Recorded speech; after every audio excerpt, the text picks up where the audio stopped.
This Civic Media podcast is sponsored by UW Organ and Tissue Donation. Organ donations are desperately needed, and now is the right time to become an organ donor. Talk to your family. Get the dot. Save lives. Go to heroicdeed.com. This is your WXCO Daily News Roundup for Bull Falls Radio, 98.9 FM and 1230 AM in Wausau.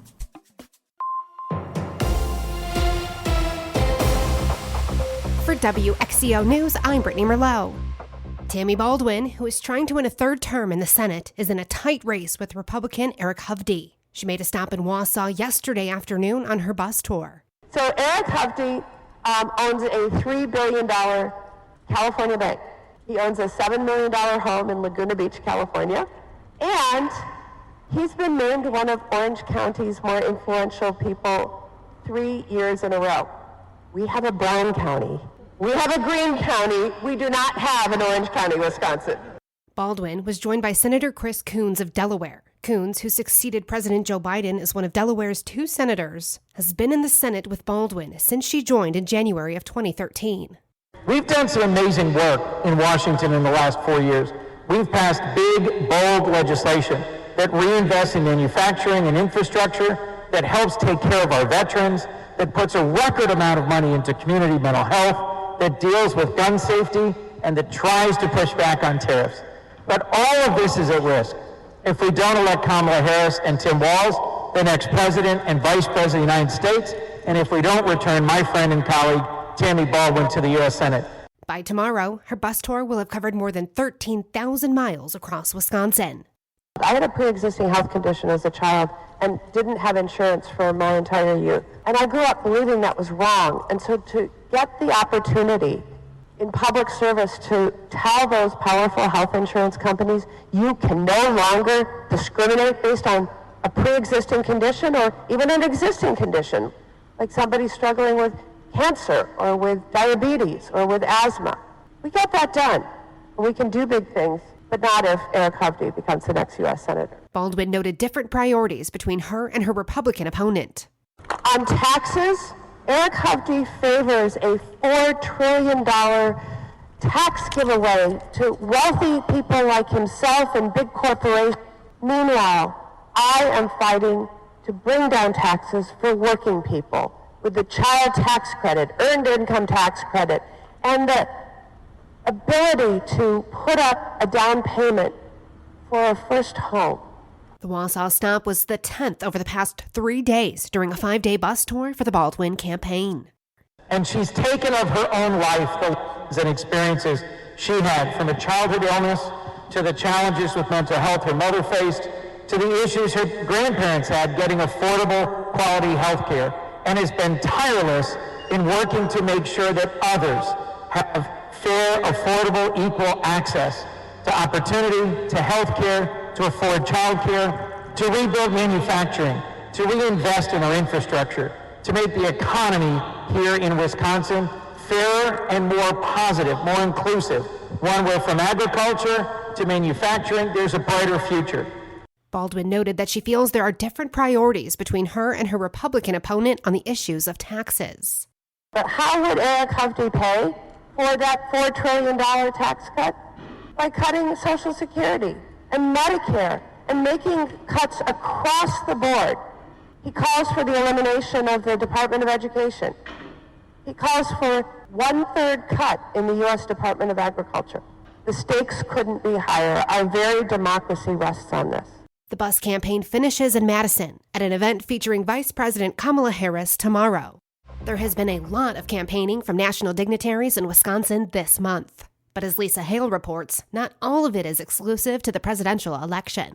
When Vermont Senator Bernie Sanders spoke in Oshkosh Monday, he encouraged voters to go to the polls. But he wasn't just stumping for the Harris-Walz ticket. He was also there to support Tammy Baldwin. Of the outstanding members on our committee fighting for veterans' rights, fighting for lower-cost prescription drugs, fighting for a healthcare system that works for all of us. Baldwin, who's running for re-election as U.S. Senator, is facing opposition from bank owner Eric Hovde. So important from an economic perspective, so important from a democracy perspective, so important from a women's right, from a climate change perspective. Do everything you can, and you can make a difference, really. And you got a few hundred people in this room, you go out, bring 200 or 300 other people out, it makes a difference in an election which could be so very close. Former President Donald Trump will be in Ashwaubenon tomorrow, and former President Bill Clinton will be campaigning for Democrats up and down the ballot on Thursday. And voters are being warned by the state's Elections Commission to be wary of text messages, claiming issues with their voter registration. Stuart Waddles has more. The text messages, which have been reported to the commission, may not be outright scams, but could contain erroneous information that might confuse voters. To ensure accurate voting information, people are encouraged to check with their local clerks or to use the official My Vote system. And Wisconsin election officials are reporting a nearly 40% increase in early person absentee voting compared to 2020. Early in-person absentee voting continues through Sunday. And can cow manure help solve climate change? Experts at a recent congressional briefing say yes. Anaerobic digesters, known as dairy digesters, can capture methane, a greenhouse gas, from waste pits at dairy farms. A few farms in Wisconsin already use them. They convert the biogas to natural gas, which then can be used to generate clean power. Congressman Jim Costa, who represents part of the San Joaquin Valley, says it's a win-win. You can set up a methane digest operator that can really be very efficient, very effective, and produce a lot of electricity and handle the waste at the same time. So these sustainable farming practices have reduced operational costs to farmers. However, some environmental groups argue that this doesn't address so-called enteric methane, a natural byproduct of cows digesting their food, which is responsible for more than 70% of agricultural methane emissions. Advocates suggest a better solution would be for people to cut their consumption of dairy and meat. And Wisconsin State Superintendent is proposing free meals for all students. With the universal free meals proposal, all Wisconsin students would have access to a nutritious breakfast and lunch for free. The Wisconsin Department of Public Instruction says 1 in 4 Wisconsin high school students reported hunger due to lack of food in their home. This proposal is part of Dr. Underly's 2025-27 biennial budget. It would also fully fund the school day milk program, and it would create a new program encouraging school districts to buy directly from local farmers and producers. And Milwaukee may be getting a WNBA team. The Bucks ownership group submitted a proposal to the league last week. The bid comes after the WNBA announced plans to add new franchises by 2028. I'm Brittany Merlot for WXCO. The Bucks lose in Boston. Hi, I'm Mike Clemens with sports. NBA, the Bucks losing to the Celtics 119-108. Milwaukee now 0-2 on this road trip. They've lost 3 in a row. Damian Lillard. It's definitely frustrating, because when we do what we're supposed to do, you see what the first game looked like, and then in moments of the last 2 games, you see when we do it, what the game looks like. So it's definitely frustrating. I just think it's one of those things right now where you just gotta stay in the fight. The Bucks play in Memphis Thursday. College football, Badgers head coach Luke Fickell on reviewing the loss to Penn State over the weekend. It was tough, but as you look back at it, the thing that it comes down to is execution in the fourth quarter and in making plays. The Badgers play the Hawkeyes in Iowa Saturday night. The NFL Network reporting an MRI showed no serious damage for Jordan Love and that groin injury. Could he play Sunday against the Lions? Yeah, if he can go, he'll go. So we'll see where he's at by the end of the week. But if we feel like he can't protect himself, then we certainly wouldn't put him in that position. That's Matt LaFleur with sports. I'm Mike Clemens.